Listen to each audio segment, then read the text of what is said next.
anestesia en cirugía general. El día de hoy nada más vamos a abordar esófago y estómago.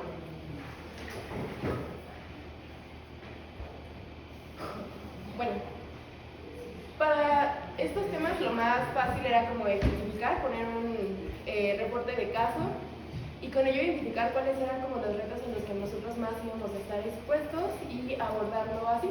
Entonces,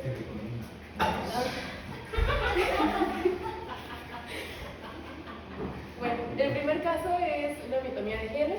Es un hombre de 45 años con 7 años de disfagia, regurgitación, dolor torácico y pérdida de peso. En el esofagograma, la manometría y la endoscopía confirman acalasia tipo 1 con esófago sigmoideo. Se programa para miotomía de Helen laparoscópica con multiplicatura de dedo. En este paciente realmente tiene el estómago vacío a pesar de que tuviera un ayuno como las guías nos lo recomiendan, más de 8 horas. ¿El ayuno cronológico garantiza un ayuno fisiológico? ¿Ustedes cambiarían algo en su inducción anestésica o cómo harían su intubación? ¿Y por qué un paciente con acalasia pierde peso? Está fácil, pero es para integrar lo que vamos a ver aquí. Por el dolor.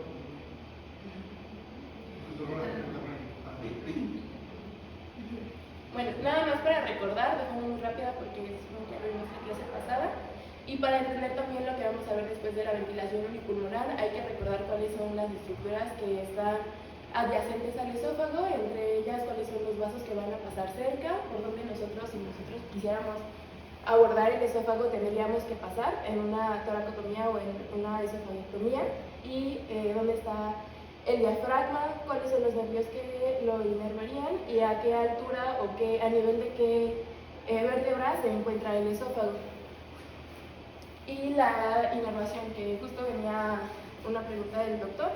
El tono intrínseco está dado sobre todo por el nervio vago y hay que recordar que dentro de la capa intramuscular va a estar el plexo o el conglomerado del plexo de Auerbach. En la acalasia existe la acalasia con una etiología principal y las etiologías secundarias. Dentro de las etiologías principales nosotros tenemos una respuesta autoinmune que va a atacar a las células del plexo de Auerbach, y lo que va a hacer es que todo el tono que estas inervaban se va a perder por completo. Entonces, en estadios principales nosotros lo que vamos a tener son síntomas parecidos a una enfermedad por el tipo gastroesofágico, pero a la medida que nosotros vamos avanzando, son pacientes que van a tener episodios repetitivos de neumonía por aspiración y síntomas persistentes de reflujo gastroesofágico. También se caracteriza porque son pacientes que, a pesar de que cuando comen toman mucha agua, todo el tiempo están vomitando o empiezan a perder peso. Es importante nosotros identificar cuáles son todos estos síntomas, porque buscando los reportes de caso justamente había uno de una niña de 7 años que entró por una cirugía electiva de cualquier otra cosa, y durante la intubación no sabían que tenía acalasia, pensaron que simplemente era una asma mal controlada y pues tuvo un episodio de broncoespasmo y no sobrevivió. Dentro de las etiologías secundarias está la enfermedad de Chaga, la esclerodermia, diabetes, amiloidosis, Parkinson y enfermedades neuromusculares. Y hay que recordar pues los hallazgos característicos en la radiografía. Esta pues es más fácil porque es una radiografía con contraste, pero cuando nosotros estamos viendo una radiografía de un paciente que tiene a lo mejor ese tipo de síntomas y antecedentes, valdría la pena buscar también niveles hidroaéreos a nivel del esófago y agrandamiento de mediastino que no se puede explicar por cualquier otra situación. La intención de esta exposición no es tal cual abordar cuál es la técnica quirúrgica, pero es importante nosotros saber a grosso modo qué es lo que van a realizar, para que nosotros podamos tener en cuenta pues varias consideraciones, cuál va a ser nuestro monitoreo, si le ponen en un catéter venoso central, si se quedan nada más con doble vía. Y lo que hacen es prácticamente exponer la parte del esófago que ellos ya determinaron que está mal, hacer un corte, una resección que va de 8 a 10 centímetros, y lo que hacen es una funduplicatura, como que dan vuelta al estómago sobre el esófago para darle alguna clase de tono. Y existen abordajes abiertos y abordajes laparoscópicos. Dentro de los cambios hemodinámicos por cirugía laparoscópica, que ya más o menos hayamos visto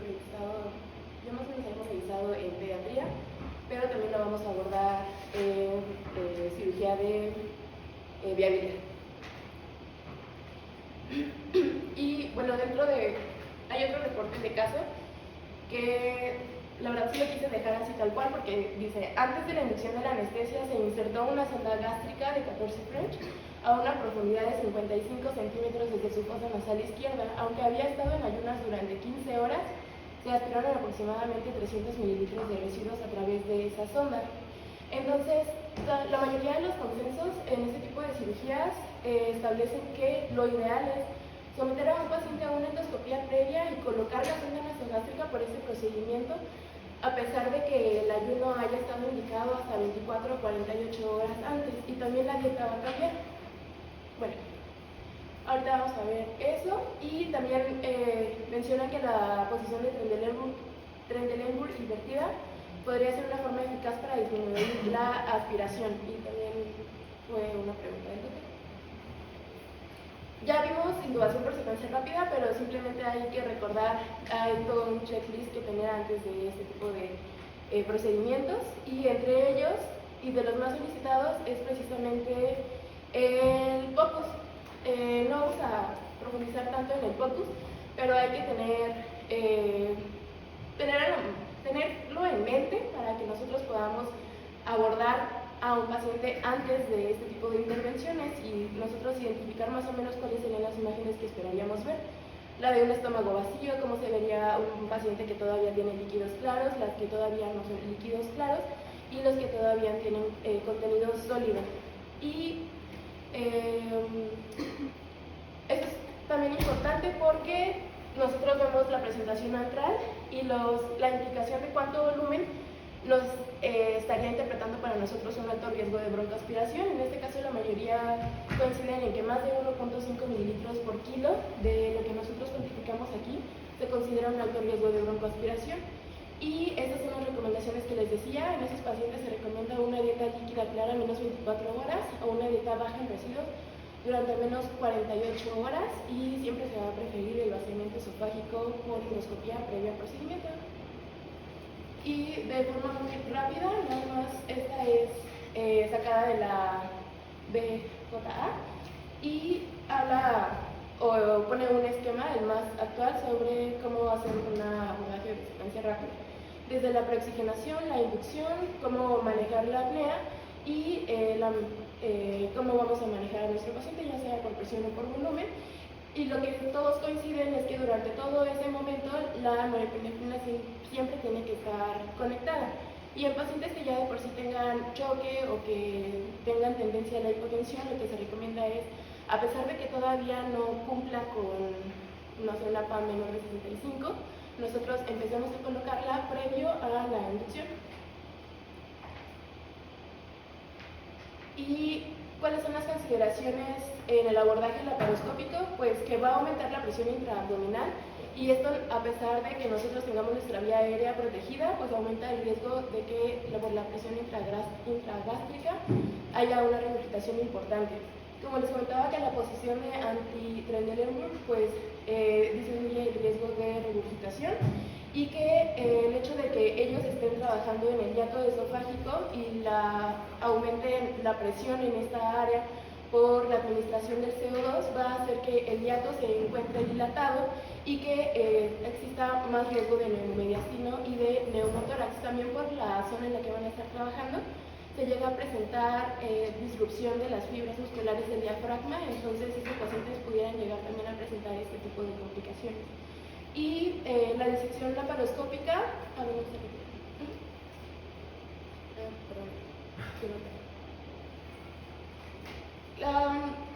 bueno, vamos a seguir con la esofaguectomía transletal y transtorácica. Entonces, la dinámica más o menos va a ser así, ¿no? El caso, el tipo de cirugía que nosotros vamos a abordar y cuál es la consideración más importante. En este caso va a ser la ventilación pulmonar. Ok. Para estos, nosotros tenemos que tener pues las consideraciones. ¿Para qué haríamos una esofaguectomía? Primero, pues, la principal es el cáncer de esófago. La acalasia severa también puede resultar en una esofaguectomía. Cuando hay áreas de desgarro que no se pueden corregir cuando nosotros colocamos una endoprótesis. Y también existen varios abordajes. Existe el abordaje de la toracotomía o de la LAPE. Y la LAPE puede ser los transtorácicos, los transabdominales hilotranshiatales. Identificar ese tipo de abordaje y nosotros estar en comunicación con el cirujano de cuál va a ser ese tipo de abordaje, a nosotros nos va a ayudar para saber cómo nosotros vamos a manejar a nuestro paciente. Por ejemplo, si es una esofagectomía transhiatal, es probable que nosotros no tengamos que hacer una ventilación unipulmonar, pero si es una esofagectomía transtorácica, entonces sí lo tendríamos que realizar. Y actualmente también hay otro tipo de intervenciones ya más mínimamente invasivas, como pueden ser las videoasistidas y VATS, o las que son por robot, que son RATS, o la laparoscopía abdominal. En el cáncer gástrico, a grosso modo, existen las dos tipos histológicas más comunes: es el adenocarcinoma, comúnmente asociado al esófago de Barrett, y al de células escamosas epiteliales. Es el más frecuente dentro de estos.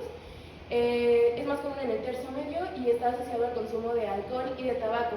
Estas consideraciones pues son importantes para nosotros porque nosotros podemos abordarlos en la consulta preanestésica de cuáles fueron los factores de riesgo que llevaron a este paciente a desarrollar cáncer. Por ejemplo, el tabaco, si todavía fuma o no, hace cuánto tiempo lo suspendió, el alcohol, si tiene secuelas de consumo de alcohol, si fue un consumo más crónico, quizás un consumo pues un poco más corto, y sobre todo también identificar que estos pacientes van a tener un perfil muy caquético, y esto va a conllevar muchas alteraciones a nivel nutricional, y ahorita también vamos a ver cuáles son las consideraciones nutricionales que hay que tener en cuenta. Igual existen varios tipos de abordaje, y identificar nosotros qué tipo de abordaje va a ser nos va a ayudar también a determinar qué tipo de posición le vamos a dar a nuestro paciente. Hay pacientes en las que se quedan en decúbito supino, lo que hacen es levantar el brazo y poner la mano detrás.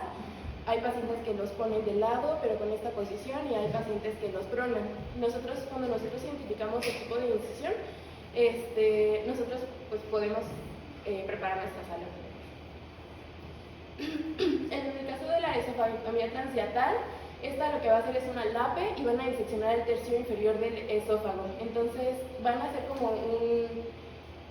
como una incisión alrededor del hiato, y lo que van a hacer es sacarlo, identificar cuál va a ser la parte que van a cortar, y prácticamente van a conectar el tercio medio o pues la parte del esófago que vayan a dejar todavía con el estómago. Las neoplasias malignas del esófago son lo más frecuente, la presentación más frecuente es en el tercio inferior, entonces es comúnmente la que más se realiza. Y las consideraciones es que cuando nosotros estamos con nuestro paciente, una vez que ya hicieron la anastomosis, esta anastomosis por sus características depende mucho del flujo sanguíneo que nosotros le estamos dando y del aporte continuo. Entonces también depende de cómo nosotros estamos haciendo nuestro manejo hídrico que la anastomosis sea exitosa o no, porque la podemos llevar incluso a isquemia si no estamos dando un buen soporte. Y existen 5 fases de este abordaje: va a ser la fase abdominal, la cervical, la disección mediastínica, la creación y la colocación del conducto gástrico y el cierre abdominal y la construcción tal cual de la anastomosis. Y es la disección cervical y mediastínica en la que comúnmente llegan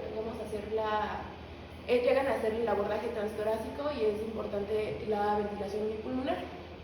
¿Cuáles son las complicaciones postoperatorias más comunes? Las respiratorias, neumonías y síndrome de distrés respiratorio agudo, parálisis del nervio laringio que se asocia al reflujo y aspiración, neumotórax, como ya lo había comentado, y por el tipo de incisión que están realizando y la cercanía a las estructuras. Las arritmias, entre ellas la fibrilación auricular, llega a ser la más frecuente. Estas arritmias, si nosotros no estamos monitorizándolas, pueden llegar a ser mortales hasta en un 5 a 10%. Y de las complicaciones quirúrgicas, esta es la más común, hasta en un 72% de los casos, sepsis por movilización de la sonda que ellos dejan después de este abordaje. Cuando nosotros los volvamos a colocar en su posición, es importante que esa sonda que ellos dejan no se mueva, porque en caso de que se mueva, puede llegar a infectarse y de ahí empieza esta sepsis. Y ahora sí vamos a hablar de la ventilación unipulmonar. Tal cual como definición es la interrupción selectiva de la ventilación de un solo pulmón, y este puede ser un pulmón completo o de forma selectiva. Y existen varias indicaciones, pero la que nosotros pues más vamos a utilizar es precisamente la exposición quirúrgica. ¿Y cuáles son las cirugías en las que nosotros llegamos a utilizar este tipo de ventilación unipulmonar? En las lobectomías superiores, en las cirugías pleurales, en las cirugías cardíacas de mínima invasión, en las aneurismas torácicas, aórticas torácicas y la neumonectomía y resección de algún lóbulo pulmonar. Obviamente pues en las cirugías de esófago y de masas mediastinales. Entonces, para esto lo más importante de todo es necesario conocer cuál es la anatomía de las vías aéreas, pero no nada más como la anatomía a grosso modo, sino también poder identificarlas con la anatomía en el fibroscopio. ¿Por qué? Porque a pesar de que sí se puede hacer una técnica a ciegas, lo ideal es la comprobación por medio del fibroscopio. Entonces nosotros identificar a qué altura está la división de la carina, más o menos cuántos centímetros hay de la nariz a la carina, alrededor de entre 11 a 13, ya contemplando la curvatura del nariz sube hasta 16, y a cuántos centímetros empieza la bifurcación de ambos bronquios principales. Para el izquierdo es de 2 a 5 centímetros, para el derecho es un poquito más corto, de 2 centímetros. Por eso el abordaje del izquierdo es un poquito más sencillo que del derecho, y la mayoría de las indicaciones se van a dar sobre todo para poder bloquear el pulmón izquierdo más que el derecho. ¿Y cuáles son las ramificaciones que van a hacer? Las ramificaciones para el lóbulo superior o el inferior o el lóbulo medio. Y sí.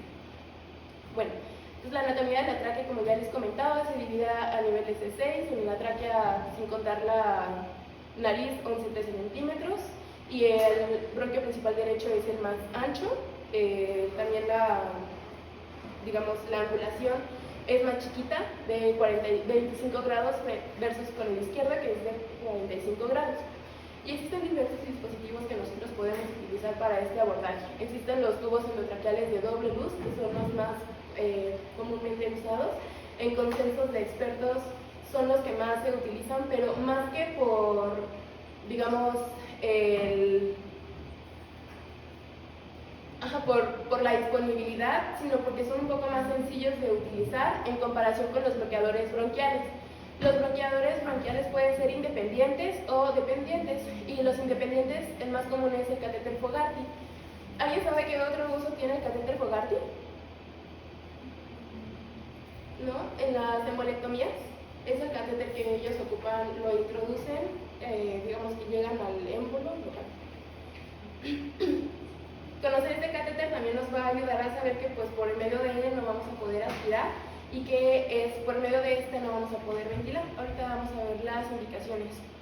Y en el caso del tubo orotraqueal Univent, es un bloqueador con control de giros. Ese está más fácil, ¿ok? Vamos. En los casos de los tubos endotraqueales de doble luz, lo que se hace primero es, se hace una laringoscopía. Se introduce el tubo de forma cóncava. Algunos anestesiólogos dicen que es más fácil si lo dirigimos con la curvatura dirigida hacia el lóbulo que nosotros queremos bloquear, pero la realidad es que a ciegas, con una laringoscopía, es muchísimo más difícil que nosotros nos demos cuenta si la colocación es correcta, y más si nosotros desviamos la punta de ese tubo. Entonces lo que se hace es la laringoscopía con nuestra guía, y nosotros vemos que pasaron las cuerdas, lo introducimos todavía un poquito más hasta sentir como un choque, y una vez que nosotros tenemos ese choque, entonces sí lo giramos hacia el lado que nosotros queremos bloquear. Y bueno, este tipo de tubos pues, se conocen como de doble luz porque precisamente tienen un tubo que es uno traqueal y otro que es el bronquial. El que nosotros avanzamos después de que nosotros ya sentimos la resistencia es el bronquial, y lo que hacemos es que los inflamos y los pinzamos, y nosotros tenemos que hacer la comprobación de auscultar. El mallito o el tubo con el mango azul es el bronquial. Entonces lo que hacemos es primero pinzar el otro, auscultar, precisamente escuchar que ya no hay ruidos respiratorios del lado que nosotros bloqueamos, y luego hacerlo del lado contrario, y entonces tenemos que volverlos a escuchar. El proceso de, pues, que este pulmón se ponche es un poquito lento, entonces nos da chance de hacer esta comprobación. Y la comprobación con fibrobroncoscopio es muy importante porque se ha visto que hasta en un 73% de los casos está mal colocado cuando se hace con la técnica a ciegas y tenemos que recolocarlo. Entonces lo que hacemos es que introducimos el fibrobroncoscopio y nosotros vamos a llegar a las divisiones bronquiales que nosotros queremos identificar y lo avanzamos el tubito hasta la ramificación que queremos bloquear, ya sea total o selectiva. Y con cuántos milímetros de aire nosotros vamos a hacer un bloqueo bronquial. La literatura, la mayoría dice que de 1 a 3, pero es importante que nosotros también chequemos primero las presiones y que verifiquemos también que el tubo que nosotros estamos colocando es el adecuado para el paciente, porque en caso de que no sea así, entonces va a haber muchas fugas y nos vamos a enfrentar a un escenario de hipoxia, vasoconstricción pulmonar hipóxica. Y, bueno, una consideración importante cuando nosotros estamos haciendo un bloqueo en el bronquio derecho es que tenemos que hacer coincidir el orificio lateral con el orificio de entrada del tubo de doble luz en el bronquio.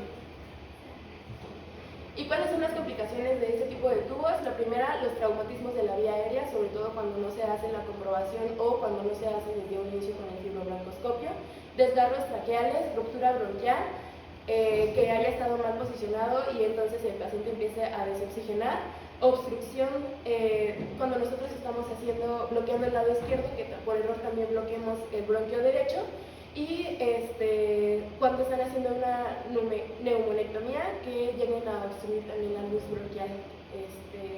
Y bueno, existen diferentes tablas, pero esta es como la más común de cuál es lo que nosotros tenemos que tener en cuenta respecto a la altura para poder elegir el tamaño del tubo. Por consenso general, el de 37 a 39 es para las mujeres y,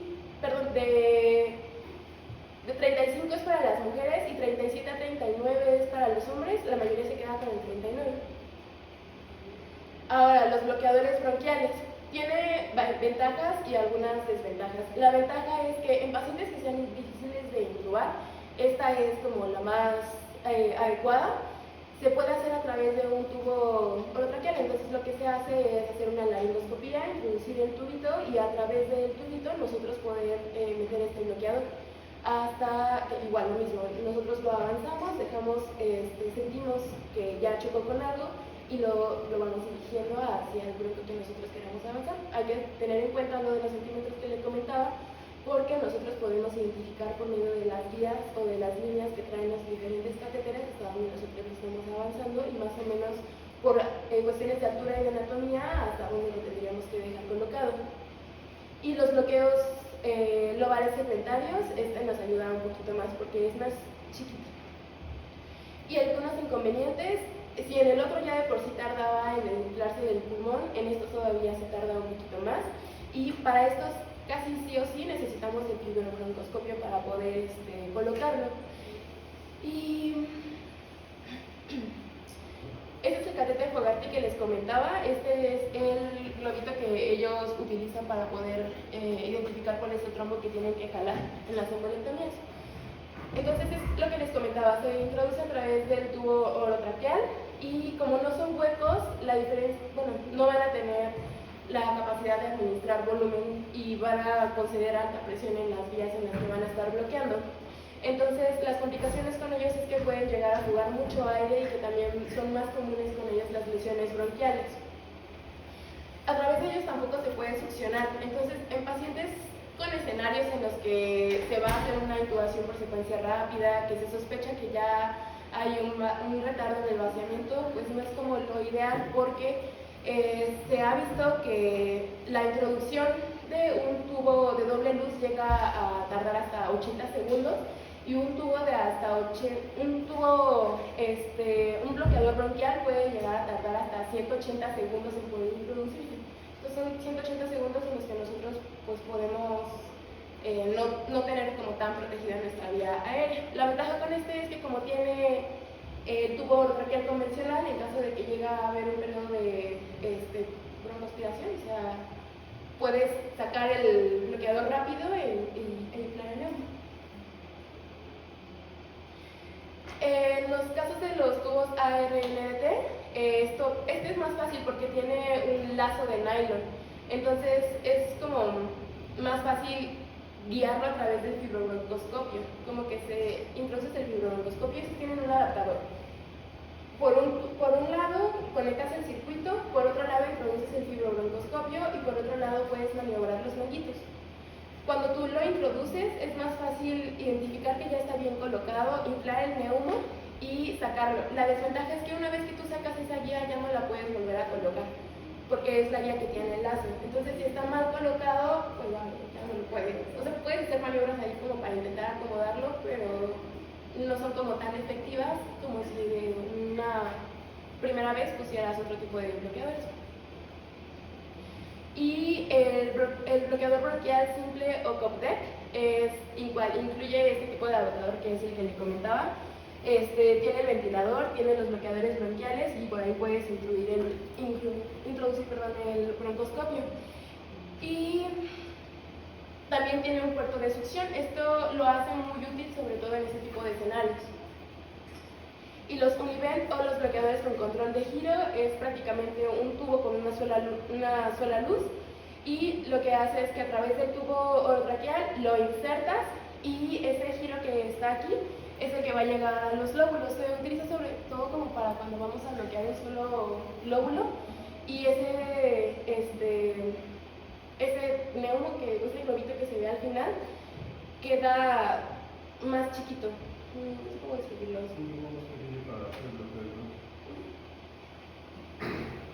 Ahora bien, dentro de las... ni siquiera es una complicación, es un mecanismo de defensa que tiene el cuerpo frente a estos escenarios. Es la vasoconstricción pulmonar hipóxica. Lo que de forma sistémica el cuerpo reacciona, ¿no? Si no hay oxígeno, lo que hace es dilatarse, ¿no? Pero en la circulación pulmonar es al contrario. Ante la hipoxia todo se contrae, y eso es por una despolarización de la membrana. Entra el calcio y activa los receptores de calmodulina y lo que va a hacer es contraer prácticamente. Lo que nosotros hacemos es que las zonas que no tienen buena perfusión respecto a la ventilación mejoren, o por lo menos busquen un equilibrio.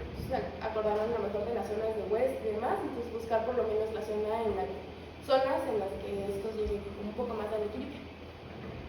Y existen diferentes algoritmos. La verdad es que es un tema muy largo, lo quise resumir así, porque hay algoritmos del manejo ventilatorio en pacientes con ventilación unipulmonar, en pacientes con ventilación unipulmonar y síndrome respiratorio agudo, en pacientes con ventilación unipulmonar, en cirugías laparoscópicas. Pero prácticamente lo que te dice, o al contexto que llega la mayoría, es que una vez que tú identificas que tu paciente está tendiendo a la hipoxemia, lo que tienes que hacer primero es incrementar el flujo. Luego, en caso de que el paciente no mejore, la saturación continúe bajando, comentarlo con el cirujano para que nosotros podamos retirar ese bloqueador, podamos regresar a la ventilación bipulmonar, y ya sea se continúe la cirugía por otro tipo de abordajes, o recuperemos al paciente, reacomodemos o vemos qué es lo que estuvo mal y proceder. Por eso es importante tener el fibrobroncoscopio, porque independientemente de la posición en la que esté el paciente, nosotros podemos hacer ese tipo de abordajes si lo tenemos. Y identificar cuáles son otras causas por las cuales nuestro paciente está teniendo la hipoxemia, tratarlas y tener los parámetros de ventilación pulmonar. De la mayoría coinciden con tener apropiados parámetros tanto de FIO como de PIB, y estar obviamente checando la integridad de nuestro circuito, y si se trata también como que el paciente no está tan acoplado al ventilador, si nosotros tenemos que hacer modificaciones en nuestro manejo, ya sea administrando más bloqueadores neuromusculares o administrando más tropo. Ay, no. ¿Lo puedes primero? ¿Esa quedó? No, eso. No te quería interrumpir para contarte por qué. Ya cambiamos. Todo se ve. Una de ahí. No se puede poner un tubo derecho así, izquierdo, chirulero, pues sí se puede. Pero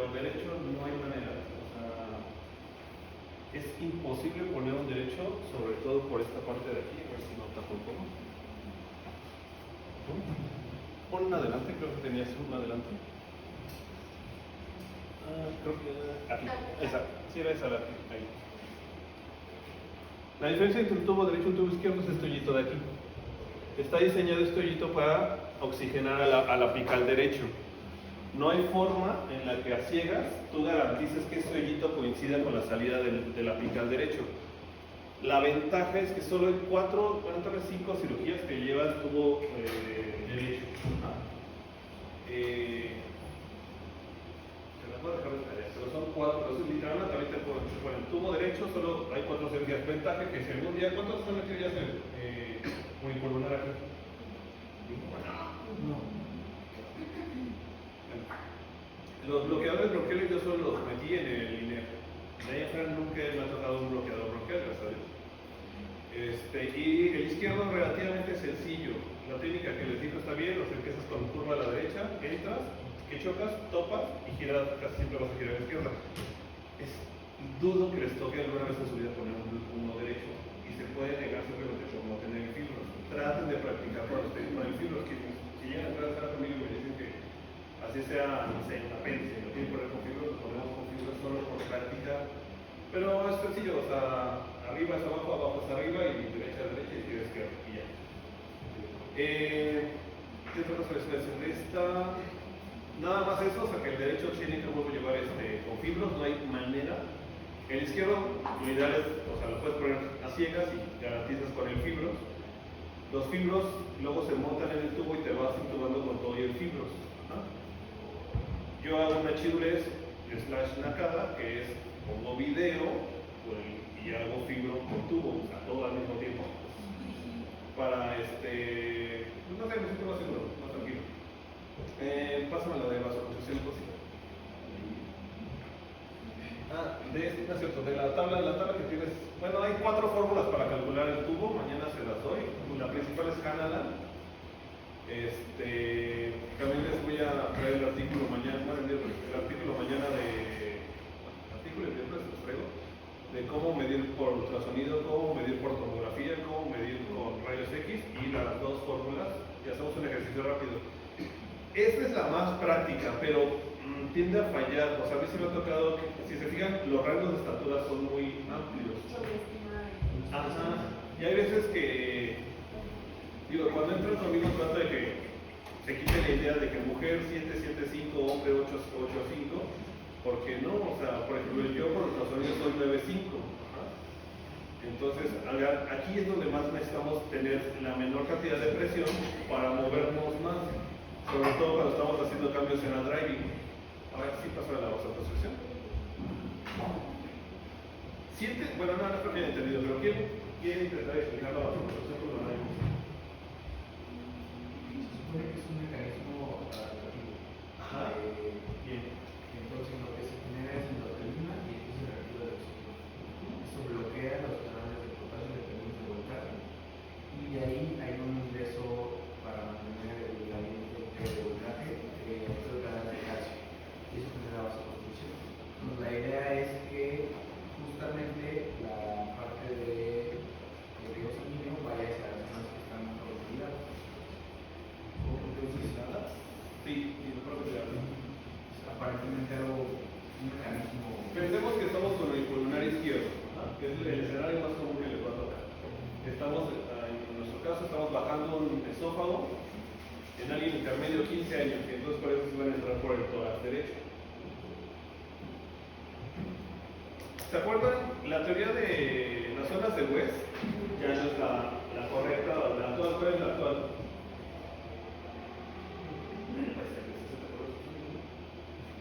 ¿Teoría gravitacional de perfusión pulmonar? ¿No? Bueno, regresamos a las zonas de West. Ya ven que está zona 1, zona 2, zona 3, ¿no? Está el pulmoncito. El BQ arriba, ¿cómo está? Mayor ventilación, menor perfusión. ¿En medio? Iguales. ¿Y abajo? Mayor perfusión, menor ventilación. Eso relativamente todo el mundo lo entiende, ¿no?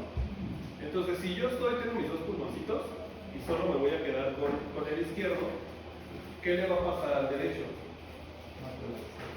O sea, sí, o sea, Dios la ventilación, pero la perfusión. Entonces me vas a decir que si yo tengo 100% de oxigenación, ¿pierdo el 50% de mi ventilación? Ajá, ahí esa es la clave, o sea, solo quiero que entiendan que, imagínense los dos pulmoncitos, ya, mando a la goma al derecho. Entonces ya perdí el 50% de mi parénquima pulmonar, lo que tal vez en teoría sería perder el 50% de mi intercambio. Entonces, a nivel cerebral, si yo aumento el CO2, ¿qué pasa? Ajá, pero a nivel periférico, no, al revés, al revés. Tú me lo dijiste, ¿ah? La hipoxia hace vasoconstricción. Entonces, al modificar eso, es el sistema, como tú dijiste, es un sistema de defensa, porque si no existiera esta madre, yo perdería el 50% del parénquima. Entonces tendría que abastecer, la tasa metabólica de oxígeno se tendría que abastecer con un solo pulmón.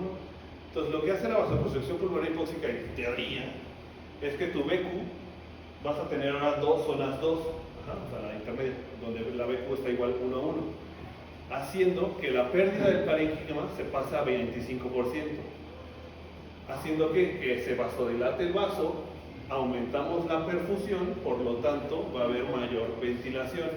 O sea, a grandes rasgos, la vasoconstricción pulmonar hipóxica es un sistema donde al aumentar el CO2 por la hipoxia que se genera por haber perdido un pulmón, aumenta nuestra perfusión en el otro pulmón, haciendo que la BQ cambie en la zona 1 y en la zona 3, para ahora tener, hipotéticamente hablando, dos zonas 2.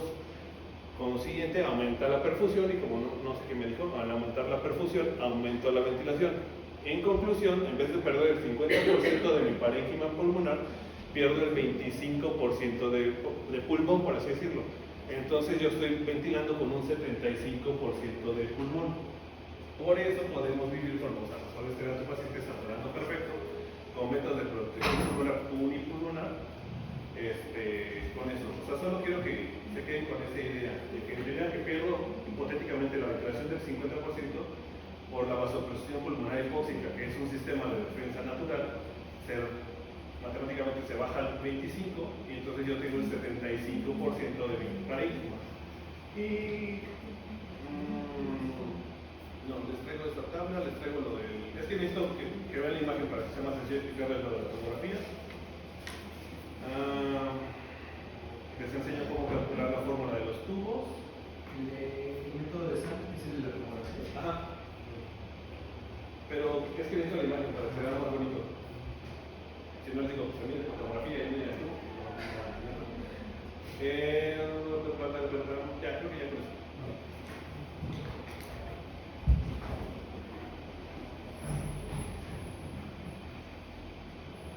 Bueno, la segunda parte del día de hoy va a ser estómago y lo vamos a ver de la siguiente manera. La presentación está organizada en un estado preoperatorio, trans y postoperatorio.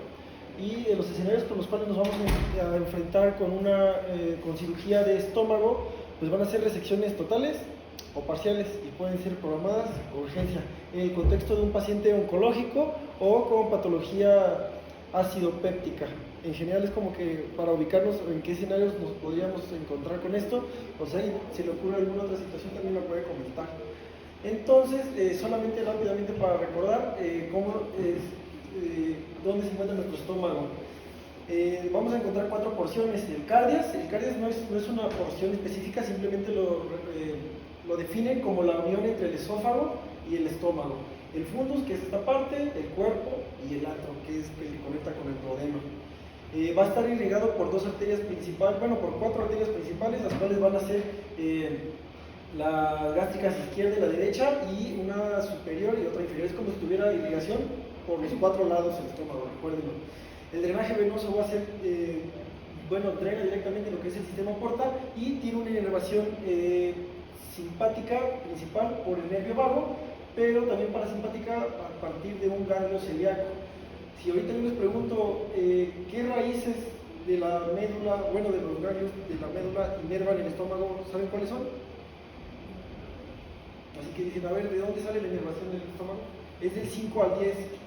Entonces, esas raíces de la médula van a confluir en lo que va a ser, o sea, como neuronas preganglionares en el ganglio celíaco, y posteriormente del ganglio celíaco van a salir el resto hacia el estómago. Es importante tenerlo en cuenta, ahorita van a ver por qué. Y tal vez a nosotros no nos incumbe tanto, pero el drenaje linfático del estómago también, luego, bueno, ahorita les explico por qué. Pero si ustedes se ponen a revisar anatomía de estómago en un libro quirúrgico o de técnicas quirúrgicas, se van a dar cuenta que abordan mucho las cadenas de ganglios linfáticos, porque dependiendo de eso o del tipo de cirugía que van a hacer, si es una gastroctomía, por ejemplo, como cáncer, es qué tipo o hasta qué regiones de ganglionares van a retirar. Y la vez pasada quedó pendiente esto, analizar o mencionar qué producía el estómago. El estómago, a diferencia de lo que es el resto del sistema digestivo, va a producir en vez de absorber. O bueno, su principal función va a ser producir o secretar en vez de absorber. El total estimado aproximado que mencionan los libros de fisiología es que el estómago produce aproximadamente 1500 mililitros de secreciones totales al día, entre los cuales nos vamos a encontrar sobre todo moco, hormonas y ácido clorhídrico. Entonces vamos a tener dos tipos de células, dos grupos de células grandes, bueno, para estudiarlos para separarlos, las oxínticas, que también son las gástricas, y las pilóricas. Las pilóricas pues van a estar ubicadas en la parte del antro, ya casi llegando pues al intestino delgado, mientras que las gástricas van a estar en el cuerpo iniforme principalmente. Vamos a tener diferentes tipos de células y cada uno va a producir un tipo específico de hormona o de sustancia. Las células parietales se van a encargar de producir el ácido clorhídrico y el factor intrínseco, y las pépticas pepsinógeno y las mucosas moco. Y las células C van a producir gastrina, nada más para que se había quedado pendiente en la clase pasada. Ahora, por lo que revisé, cuando nosotros vayamos a tener una cirugía de estómago, como les explicaba, va a ser en el contexto de un paciente que probablemente o tenga cáncer de estómago o tenga enfermedad ulceropéptica, o sea, una úlcera perforada. Entonces tenemos la oportunidad, cuando no sea una urgencia, que sea un paciente programado, vamos a tener la oportunidad de mejorarlo. En el contexto o de optimizar preoperatoriamente, si nosotros nos encontramos con un paciente con enfermedad crónica, es importante que nos llevemos o tener en cuenta el contexto o la definición, o si ustedes leen, es la hipoalbuminemia. Es el principal factor que nos puede dar un desenlace fatal con el pronóstico del paciente o que permita que se recupere adecuadamente. Entonces, tener en cuenta que si el paciente tiene una hipoalbuminemia, debemos reponerla. Bueno, se debe optimizar preoperatoriamente. Hay unas guías europeas, antes se me olvidó el nombre, la verdad. ¿Quién dijo el lado? Bien. ¿Qué hizo? No, sí. Bueno, ¿No qué? que no había que reponer la duda. No hay que reponer albúmina en agudo. O sea, lo puse nada más por representación gráfica. Si nosotros encontramos un paciente en una valoración con una albúmina inferior a 3, o en algunos cortes 3.5, esta se debe reponer. Hay unas guías que indican el consumo de proteína, o sea, en la dieta por vía oral, de al menos de 1.2 hasta 2 gramos de proteína por kilo por día. Entonces, yo mandaría a mi paciente con el nutriólogo, ¿verdad? O sea, no le voy a decir cómo más espinaca o metas en proteína, yo lo mandaría al nutriólogo, pero es importante que lo tengan en cuenta. En una situación pues, que se pueda programar, por decirlo así. ¿Y a qué se asocia una hipoalbuminemia? Yo creo que lo más importante es a la disencia de las heridas. Pues la albúmina, la proteína es una proteína, ¿no? Pero pues está en la sangre y su principal función es mantener la presión osmótica. Pero no solamente es eso, o sea, si el paciente se encuentra en una hipoalbuminemia, limitándonos únicamente a la albúmina, nos habla de un estado de inflamación crónico que pues limitaría la cicatrización. Es como si quisieran correr un maratón sin ir desayunados. Requiere la fuente de energía para que el paciente pues, pueda cicatrizar. Y no solo pues, la piel, sino la anastomosis intestinal que se va a generar, porque generalmente una cirugía de estómago se realiza un cierto tipo de anastomosis. Entonces es un predictor que tiene mayor complicación. Una hipoalbuminemia, véanlo como muerte o probablemente complicaciones que pueda presentar el paciente. Entonces optimizarla, no reponer, ya si el paciente llega en una situación de urgencia, le pondrían albúmina. Está bien. Y ahora, tenemos eso en el contexto de un paciente que programamos. Ahora imagínense que tenemos un paciente que llega porque él tiene enfermedad ulceropéptica crónica y de tantas úlceras que se generó en el duodeno, en el píloro, esa úlcera cicatrizó y terminó generando una oclusión. El escenario con el que nos encontraremos es un paciente que pues, no va a tolerar absolutamente nada a la vía oral, que le va a condicionar vómito tras vómito. Entonces, el vómito del contenido gástrico, lo que vamos a nosotros a perder con la mesis va a ser pues hidrogeniones y cloro, lo cual nos condiciona el escenario de una alcalosis metabólica hipoclorémica y hipocalémica también. Bueno, ¿les recuerda algún escenario parecido a este? El de una obstrucción pilórica que vimos recientemente. Como por ejemplo los niños cuando tienen la hipertrofia congénita del píloro, pues imagínenselo así, pero con la fisiopatología de la cicatrización que termina ocluyendo. Entonces es parecido. Y esto es una emergencia, sí, pero es médica. O sea, también es quirúrgica, se debe resolver, obviamente, pero antes de pasar al paciente a quirófano para desocluirlo, se deben mejorar las condiciones metabólicas que el paciente tiene. ¿Y cómo lo vamos a realizar? Pues es prácticamente administrando soluciones, que sería cloruro de sodio al 0.9% y administrar potasio. Bueno, en caso de que presente una hipocalemia. Hay algunos reportes de caso que mencionan pacientes con bicarbonato hasta 36. Pueden ustedes decir, no lo voy a pasar porque necesitan optimizarlo. Hasta el valor mínimo con el cual ustedes tendrían que considerarlo de, bueno, ya lo paso, sería con un bicarbonato de 30 al menos y con un potasio lo más dentro de rangos normales posibles. ¿Estuviste de dónde lo sacaste? Lo leí, pero no me acuerdo de dónde. Pero sí es 30, ¿no? Bueno, yo leí 30, pero no me crean, pueden revisarlo. Pero es como para alcanzar un nivel más o menos estable. Imaginen que pasan un paciente con hipocalemia de 2.4 y lo inducen muy bruscamente. ¿Qué se imagina que pueda pasar? Un paro o alguna arritmia que pues, nos lleva al paciente a que caiga en una situación un poco deseada. Entonces sería la optimización que nosotros deberíamos tener en cuenta en un paciente con obstrucción pilórica. Creo que nada más. Ahora, tenemos el escenario de una úlcera péptica perforada y que nos llega a urgencia. Este sí no la vamos a diferir, ¿verdad? Porque tiene un agujero en el intestino. ¿Y qué sale? Lo que hay en el intestino.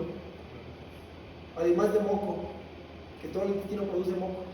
¿Qué más hay adentro del intestino? Bacterias.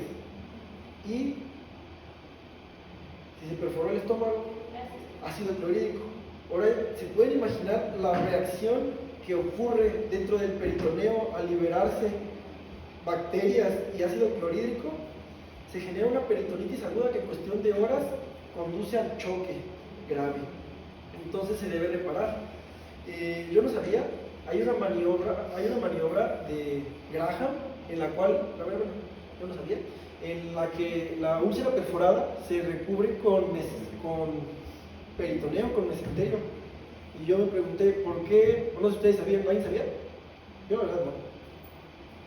¿Sí sabían? ¿O fui muy estúpido al no saberlo? No, es más de ramo de cirugía. Bueno, yo la verdad no sabía. Entonces me sorprendí y dije, bueno, ¿cómo es que tapas un agujero con peritoneo, no con mesenterio? Pues resulta que está altamente irrigado, y no solamente está irrigado, sino que también está ampliamente, abunda, ¿cómo decirlo?, tejido linfático, que nos proporcionaría como que la fuente necesaria para cicatrizar el agujero, por decirlo de alguna forma. Esa se llama maniobra de Graham, para tenerlo en cuenta. Y obviamente un paciente con una úlcera péptica, si llega así rápido después de que se perforó, pues todavía podemos encontrarlo estable, pero llegan a haber pacientes que se perforan y pasan días, horas, entonces probablemente pues, nos encontramos también en el contexto de un choque séptico. ¿Tienen alguna duda de esto? Bueno. Ahora, ¿cómo vamos? Hay a grandes rasgos 3 tipos de cirugías o de abordajes que se pueden llevar a cabo para este tipo de cirugías, que son las Billroth, tipo 1 o tipo 2 y la Y de Roux. Yo pensé que, bueno, como es Y de Roux o Y de Roux, lo pueden también mencionar. Es francés, sería Y de Roux, pero puede ser en español, la traducción es Y de Roux. Pueden decirlo así, Y de Roux. Bueno, porque es importante saber qué tipo de cirugía le van a realizar o qué tipo de anastomosis van a realizar. Yo decía, pues a mí qué más me da, ¿no? Es cuestión de los cirujanos, a mí qué me importa cómo van a pegar el intestino, pero sí es importante.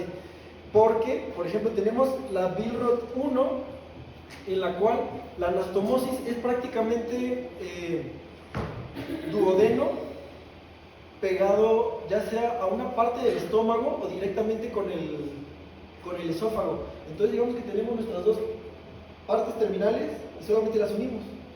Pero yo no había pensado, no me había dado cuenta que nosotros estamos, bueno, los cirujanos al quitar esta parte, imaginemos que quitan todo el estómago, están quitando el antro, el cual funciona como un esfínter. Entonces, al no haber esfínter, va a haber una regurgitación de lo que van a ser la bilis. Y obviamente el esófago no está acondicionado para soportar bilis. Entonces es una cirugía que por lo que leí, no sé, yo la verdad nunca he estado en una, pues no se realiza tan frecuentemente, al menos que la situación ya no lo permita. Pero entonces tenemos la otra opción que sería la anastomosis en Y de Roux o Y de Roux, en la cual tenemos esta cuestión. Cortan el esófago de aquí, entonces queda el fondo y el caries del estómago pues ya libre, ¿no? Lo cierran. Y entonces van a anastomosar, digamos que el esófago que quedó aquí, lo pegan al duodeno y pues se continúa directo, ¿no? Así de lo que como pasa directamente al duodeno saltándose el estómago, pero el estómago no se retira, se queda aquí y toda esa producción de ácido clorhídrico y de hormonas no desaparece, simplemente bajan y lo anastomosan más abajo. Entonces seguimos teniendo toda la producción de lo que es el contenido gástrico sin que éste se regurgite. Es como prácticamente desconectarlo y conectarlo más abajo para que ya no se regurgite, a diferencia de lo que ocurre en un Billroth. No sé si eso sea relevante para el futuro de nosotros, o sea, para el pronóstico del paciente, pero pues quería yo comentarlo, creo que es importante. Es un tema de bariatría, porque la que sigue es el SADIS. La que se hace actualmente es el SADIS, que es lo que avanzó después de la ley de Roux. Sobre todo porque entre las dos, lo que sí se llegó a ver fue la reversión en cuanto al trastorno metabólico. No sé si haya leído un poquito de bariatría, la cirugía bariátrica en el paciente bariátrico, no en el IMC de 40, en el chocho, la hipertensión y la diabetes la revierte. Entonces ahí fue cuando comparaban los progresos de Y de Roux, SADIS, y hay otra que no me acuerdo cómo se llama. Hicieron los respecto de quién tuvo mayor tasa de reversión contra mayor tasa de rebote. O sea, simplemente es la historia natural de cómo han evolucionado esas cirugías.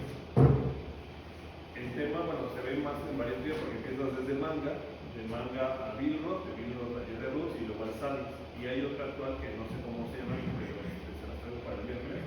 Pero simplemente es la historia natural de los cirujanos, de cómo han mejorado el tránsito intestinal, evitar el reflujo biliar y la anemia.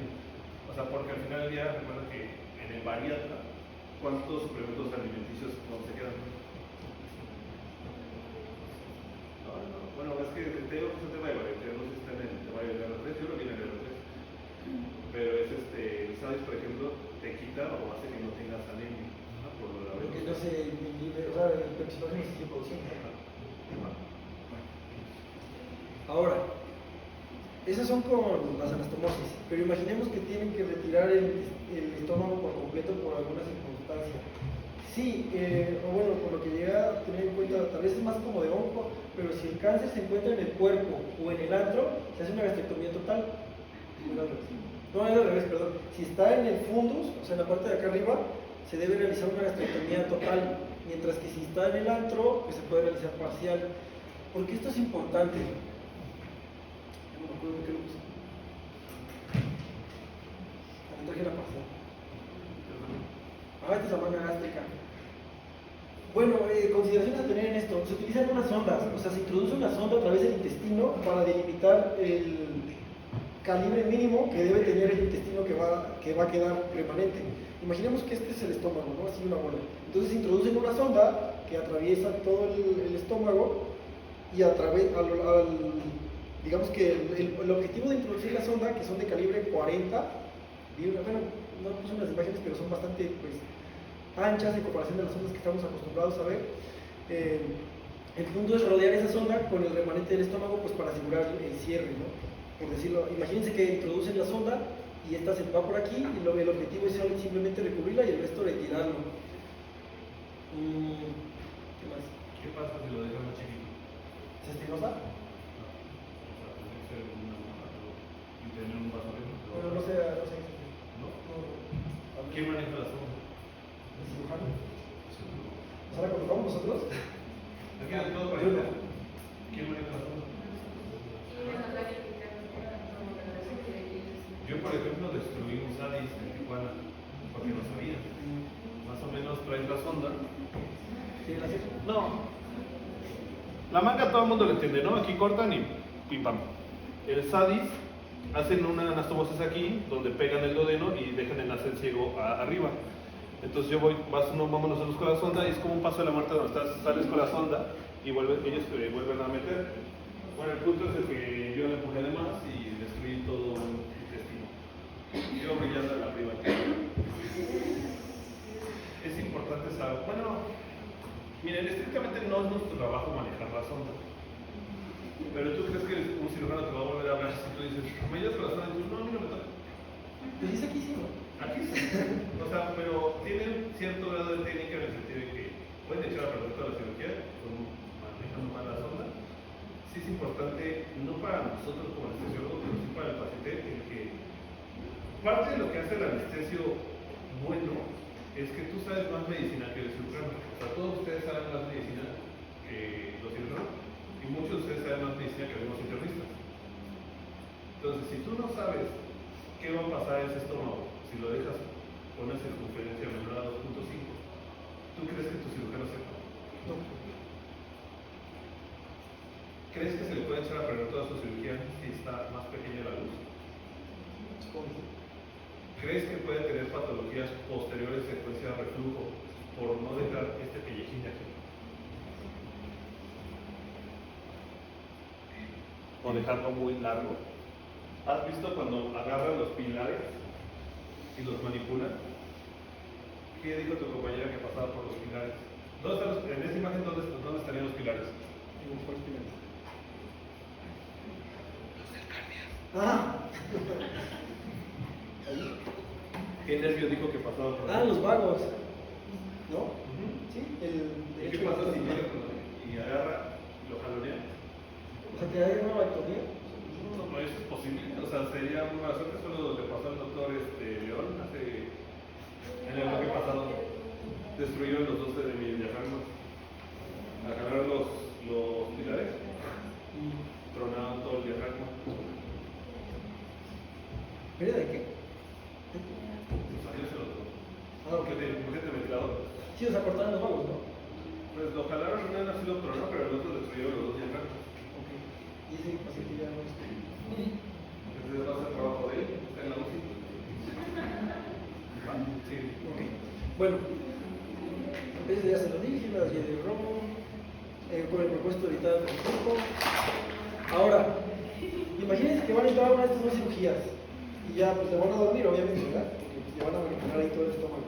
Pero, ¿qué estrategia analgésica utilizarían ustedes? Porque el paciente acaban de manipular su estómago, acaban de hacer una anastomosis intestinal. Lo que tiene que hacer el paciente posterior a que despierte es moverse para evitar el hilio y para que todo el funcionamiento de su intestino vuelva a la normalidad lo más rápido posible, se recupere y se vaya. En el contexto privado, aquí como quieran, el punto es que el paciente salga de esa cirugía. ¿Qué estrategia utilizarían ustedes para asegurar que no le duela? Bueno, tenemos varias. Tenemos bloqueos de la pared abdominal, anestesia regional, y los cuales tenemos los tres, tenemos TAP y sus variantes, o un bloqueo de la vaina de los rectos. Y por el otro lado, tenemos la analgesia epidural torácica.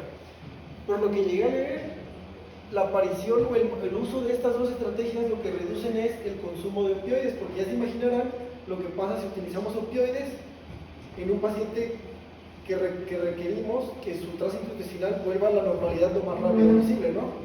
Que aparezca, o sea, evitar que aparezca el hilio y que, pues, que el intestino funcione nuevamente. Ahora, ¿quién se va por epidural y quién se va por bloqueos de la pared abdominal? Todos son regionalistas aquí. Todos quieren, o sea, todos se van, todos se quedan con regional. La anestesia regional ofrece una alternativa en aquellos pacientes en los cuales el bloqueo epidural no sea posible. En algún paciente con alguna coagulopatía, o que no quiera, o que ustedes quieran decir, yo les voy a dar regional. O que, por ejemplo, también es importante el abordaje que le hayan dado. Todo lo que mencioné, el abordaje puede ser abierto con una LAPE o puede ser mínimamente invasivo con la paroscopía, o también hay algunos abordajes que yo no sé aquí si en México se hagan, que son endoscópicos para el parchado de úlceras. No sé si aquí se hagan, pero pues leí que ya existe la opción de parchar la úlcera por vía endoscópica. Entonces, si los abordajes son las... Yo me quedé con la idea, o yo llegué a la conclusión de que si el abordaje va a ser endoscópico o laparoscópico, el uso de bloqueos de la pared abdominal podría resultar útil, menos invasivo que la analgesia epidural torácica, pero no se quedan con lo que yo les digo. Veamos qué dice la evidencia. Bueno, aquí traje unas imágenes, pero esto me lo voy a saltar. Esta es una captura de pantalla que saqué de Miller, en el cual nos menciona que, por ejemplo, para este tipo de cirugías, el abordaje con un catéter epidural es de T6 a T8 aproximadamente, tomando en cuenta la inervación que yo les dije de 5 al 10. Pero bueno, eso era solamente para que vean lo que dice el libro, de qué abordaje. Si ustedes dicen, le voy a dar epidural torácica, ¿qué nivel deberían abordar? Pero, ¿qué dicen? Ah, bueno, también puse estas dos capturas porque me gustaron. La analgesia, bueno, en ambos tipos de pacientes, tanto los que son posoperados de esófago como de estómago, tener en cuenta el volumen que utilizamos de líquidos que administramos. Porque administrar más de, bueno, al menos en esta referencia que utiliza el libro, administrar más de 2000 de líquidos asociada con dehiscencias de las anastomosis.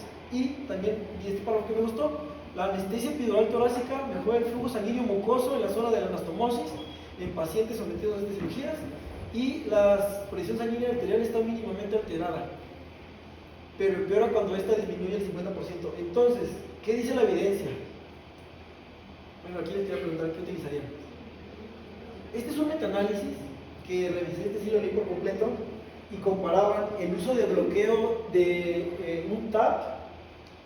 Bueno, es un metaanálisis, entonces agarraban varios estudios. Hay un problema, a mí me gustó mucho, pero el mismo estudio al final concluye que es muy heterogéneo. Los estudios que utilizaron eran heterogéneos porque utilizaban las 3 variantes del TAP, y con las torácicas, o sea, con la epidural torácica utilizaban diferentes anestésicos locales con diferentes adyuvantes. Entonces, ¿qué concluía?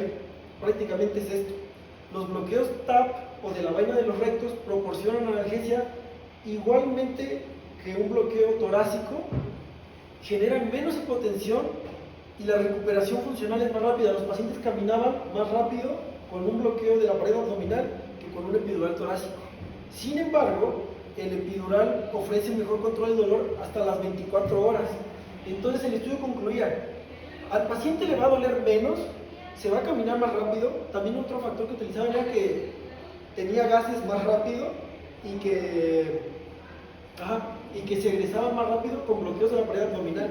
Pero al compararlo, la duración, a las 24 horas, un bloqueo epidural torácico ofrecía un mejor control del dolor.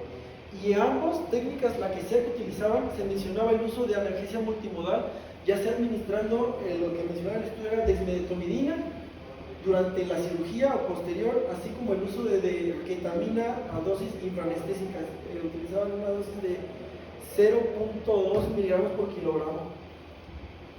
Sí. Entonces, yo les pregunto, ¿qué utilizarían? Y lo que les quería decir hace rato, que yo concluí, es que yo utilizaría, si yo tuviera que proponer una técnica analgésica, yo propondría un catéter epidural torácico en un paciente que no tenga una coagulopatía y que el abordaje haya sido tal vez una LAPE, en el que hayan abierto horriblemente el abdomen a comparación de un bloqueo regional, pero pues al final va a depender de ustedes, podrían comparar a qué paciente le duele menos, si algún día tienen la oportunidad de aplicar, de administrar cada tipo de bloqueo, ver cuál le duele menos. Te lo cambio. A ver, ¿Cuál es la palabra? yo le pondría un tapso costal, pero Pero ¿por qué no lo en la- hace? ¿cómo? ¿Por qué no lo hace? Con el tema de luz, dile lo mismo. Esto de los bordes. Ayer le pusimos un tab a la pole. En la cuestión, bueno, y fue laparoscópica. Ajá, la cuestión con estos abordajes que les menciono es que los bloqueos de la pared abdominal únicamente van a bloquear la transmisión pues, de la pared, pero el dolor somático también. Hay una guía de NASA de inicio de año donde comparan toracotomía, mastectomía y cirugía. Y entonces hablaba justamente que el TAP se queda corto para el tema somático y el ISP le va mejor a los pacientes porque tiene más altura y alcanza el bloqueo somático visceral. Esa misma que te dice de 10 pies, no sé. Porque se está hablando de variantes. Es que depende justo del paciente y es donde- Que debe ser continuo. No tanto continuo, sino imagínate, tú tienes una vaca en la mesa, gírala para ponerle el 10 pies. A veces simple, o sea, está bien, bueno, vamos por partes. Bien lo de poner un metanálisis, punto. Mal expuesto el metanálisis. Cuando pongas un metanálisis, ¿qué tienes que poner? ¿En mi muestra? Va por ahí. En la metodología. Y dijo forest plot. Bien. Tienes que ponernos el forest plot. Y del forest plot, lo que. ¿Qué tal que me dices? Es un metanálisis del 2022. Sí. Donde analizan 200 pinches estudios, donde unos le pusieron TAP y otros le pusieron bien ahí.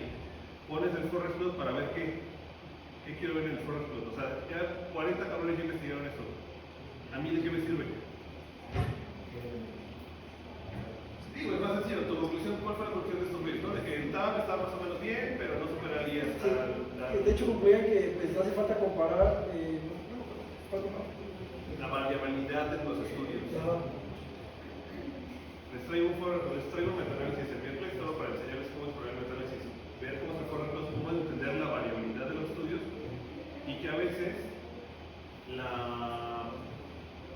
eso fue la R, las fórmulas de variabilidad, cómo pueden hacer, o sea, si yo te da que pongas 50 estudios, o sea, alguien, si todos son muy diferentes, como tú dijiste, algunos pusieron, tal vez no es lo mismo poner un torácico en T6 que ponerlo en T8. ¿Cuánto hubo de catéter adentro? ¿Cuánto hubo de catéter? ¿Quién usó ROPI? ¿Quién usó la cura alternativa? Algunos usaron morfina, otros no usaron morfina. De ahí nos sirve la R cuadrado para ver la variabilidad de los estudios. Y quitando ya lo del metanálisis, ¿quién de aquí ya sabe poner TAP?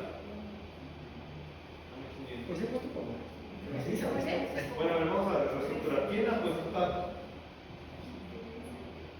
No, independientemente que sea chido, o sea, de que ya me aguanté y soné y me dediqué. Oiga, siempre conmigo sola, dígame para que mismo sondemos, porque no puede ser que sea R2 y ya el tarde de los más sencillitos. ¿Quién de aquí no ha ido a la gineco? ¿Hay un tercero de la gineco? Sí. Pues aprovechen, ya saben que en la gineco el TAP les va a superar, es de los primeros donde se valoró que les va mejor con el TAP que con el peridural.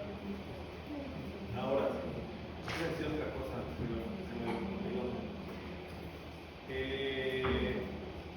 De las de la ASA, para que ellos favorecen la misma invasión, porque no se olviden que son guías gringas, que ellos siempre valoran el que no estén en el hospital, porque es dinero.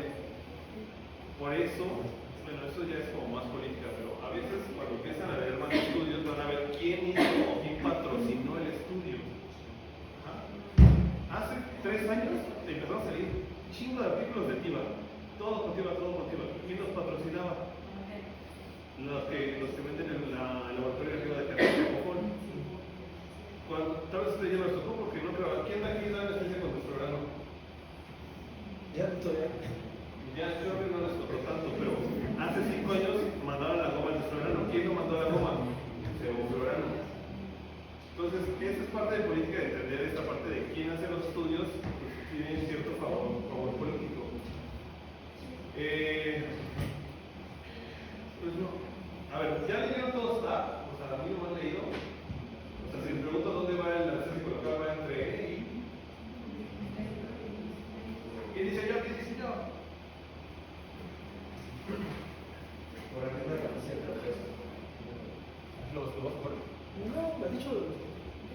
pero, o sea, sí lo pensaba mencionar, pero ahorita que sí me quedé practicar por eso. Ajá, o sea, porque, o sea, miren, yo no tengo acceso todo el tiempo, o sea, están ahorita 2 meses y los, por ejemplo, en la de bariatra pasada, el mes pasado, que eran otros R2, intentamos poner un torácico, pero ¿por qué no le puse el torácico? Literal porque no pude, pero ya escoliosis es muy fea y no pude poner el torácico. Entonces ahí cambiamos y le pusimos un TAP al final. Era lo que realmente iba a decir, o sea, a veces el TAP, por si te fijas, aquí está la muestra, todos ellos quieren regional. ¿Por qué? Porque está de moda. ¿Ah? Y está cool, trae otro sonido, lo que hace chido. Pero no, ya son ya van a la mitad de R2, ¿no? ¿No creen que ya deberían haber puesto mínimo unos 10 TAP? Porque, o sea, no les estoy diciendo que son, o sea, es de los bloqueos más sencillitos. ¿Entre qué capas musculares van a sacar? A ver, piel después, grasa después. Ajá. Y luego, ¿dónde va el anestésico local? ¿Cuánto anestésico local puedo poner? A ver, no lo hice mal. Si solo lo voy a poner unilateral, ¿cuánto puedo poner? ¿Seguros? A ver, o se los hago al revés, ¿por qué no puedo poner 30? ¿O por qué no puedo poner 50? ¿A dónde se va la anestesia local? Pues es la toxicidad del volumen que se puede. Pero si estoy con Roque 1.25, Está baja en una dosis tóxica por acá. nunca lo voy a alcanzar. ¿A dónde se va la anestesia local? Se comprime, ¿no? Seguro. Entre son bloqueos. Si no son músculos, solo los separaría. Exacto, y hacia dónde me voy. Hacia arriba no te va a detener el recto. Y aparte, ponle tu que estoy aquí en axilar. ¿Y luego cómo se llama el bloqueo de acá? No, y es que ya se casi son metros. Antes. ¿Qué dijo cuadrado? Ah, ya no me respeto.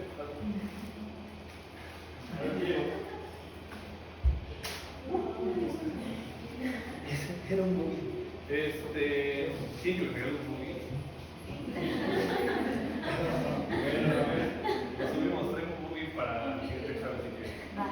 Pero se lo voy a pedir ahorita y luego se los doy, porque sé que no creo que en 2 días llegue el movie. De hecho. Si quieres, ya.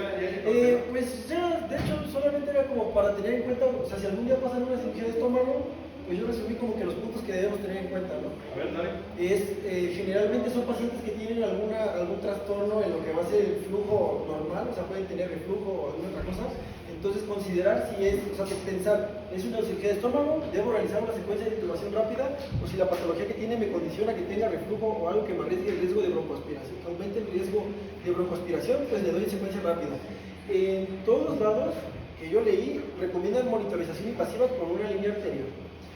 Entonces, no lo mencioné hace rato. ¿Dónde es todos lados? Pues leí libros de anestesia y en 2 años. ¿Y así se pueden poner línea arterial? Valorando. Pero sí me recomiendan el monitoreo invasivo. Tú dijiste cardio. ¿Qué opinas de eso? ¿Sí le pongo línea arterial a todos? ¿Hay cambios si pongo línea arterial? O sea, ¿me sirve ver ahí que la sistólica sube, baja, sube, baja, sube, baja?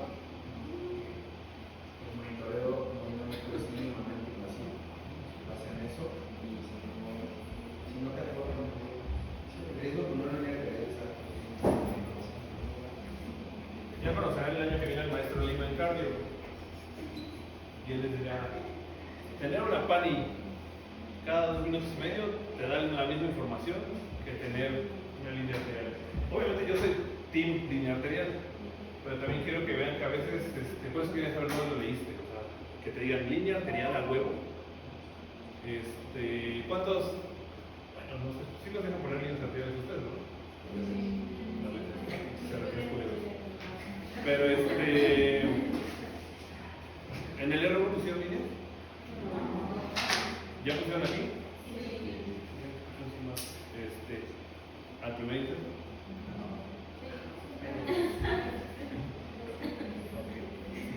Bueno, si es un paciente que está perforado, pues tener en cuenta que probablemente ya venga chocado o que vaya a chocarse.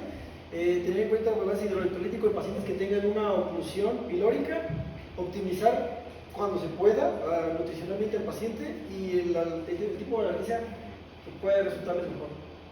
Es como que lo que yo creo que es lo que podemos llevarnos de cirugía de estómago para tener en cuenta en el futuro. O sea, está bien, o sea, me gustó cómo prepararon los bastante pero no me enseñaron la diapo, entonces no podíamos saber qué chingados mejorar.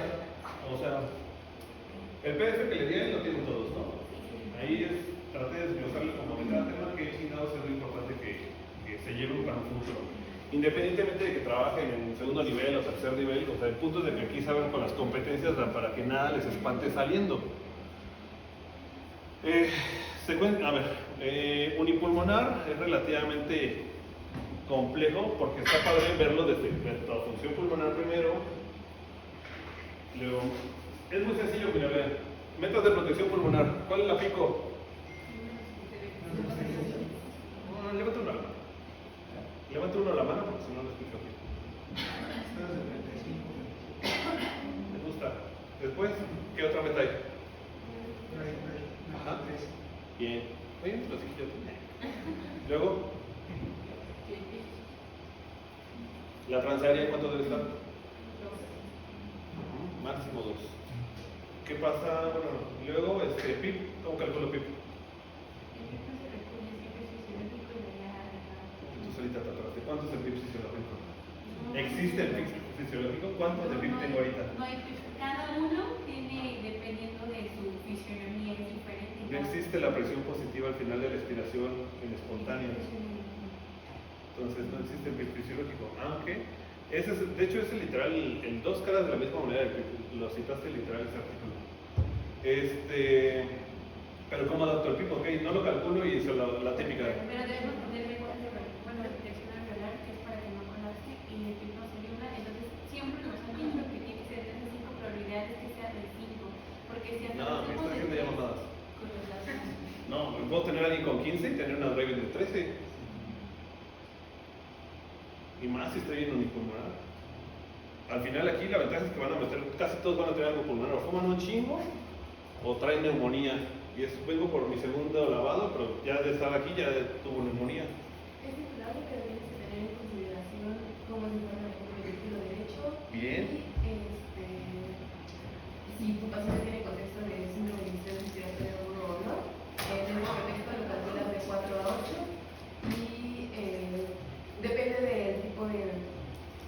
Bueno, por ejemplo, en piso hay incluso modos que puedes poner hasta PIP de una PIP high y una PIP low. No sabía que tenemos este tipo de cuidado. Sí, lo van adaptando. ¿De qué sirve que sepan medir la driving si no adaptan ahí? En la próxima que tengan con láparos, así sea una col, lo que sea, arranquen el PIP si quieren calculado por IMC y ya que le metan los 15 de Neumo, ¿está bien ese 15 de Neumo o está mal? Ok. ¿Cómo calculas la perfusión de la tripa? La presión de perfusión de la tripa, la presión de perfusión del riñón, la presión de perfusión del estómago. Es la media menos el neurotocolamiento. Ajá, ese yo creo. No, ¿No? no. Bien. Entonces, si ellos están con 15, ¿cuánto es la presión del cardio?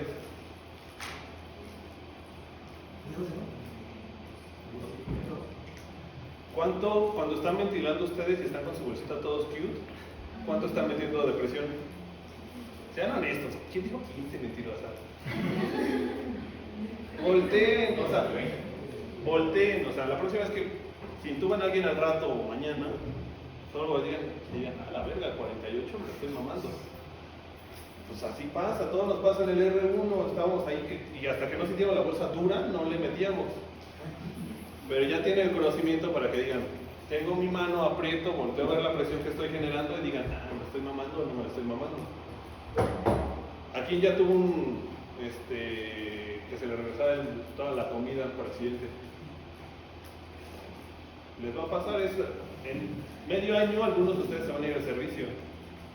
Y les puede tocar en Timbuktu o en Oaxaca, donde no tengan nada. Entonces, estas cositas, aunque no lo crean, el que sepan qué presión tiene el esfínter inferior, el que sepan cuál es la presión pico máxima y el que sepan cómo no despedorrarlo, les pueden ayudar muchísimo ahí. Bueno, ya lo intubamos. Ahora, el miércoles les traigo fórmulas para calcular tubos, les traigo metas de presión unipulmonar, les traigo... ¿Qué más les iba a traer? Les traigo un metaanálisis solo para que les diga cómo exponer metaanálisis. O sea, porque pues, este es más sencillo que no solo se queda con la conclusión, porque la conclusión de todo metaanálisis va a ser: hay que revisar más estudios porque la variabilidad está muy dispersa y no sabemos si realmente afecta. A quien yo le daría epidural al cruento, o sea, que sé que el cirujano va a ser cruento, le podría epidural, y lo mismo, si no puedo, pues le pongo un TAP. Les traigo imágenes de un TAP para que repasemos bien, y lo de los líquidos se va atrás y se vuelve cuadrado lumbar. Nada más continúa acá fácil. Entonces, estrictamente, si no llegas a toxicidad que nunca vas a llegar, le puedes clavar todo el líquido que quieras ahí, ¿no? Porque estas interfaces. Hay un punto en el que cuando lo vayan poniendo van a decir: pues estoy como mitad fascia, mitad músculo, mitad no sentí el segundo plug. Después que vimos presiones, ¿qué seguía después? Sangrados. ¿Cuánta sangre tiene el estómago?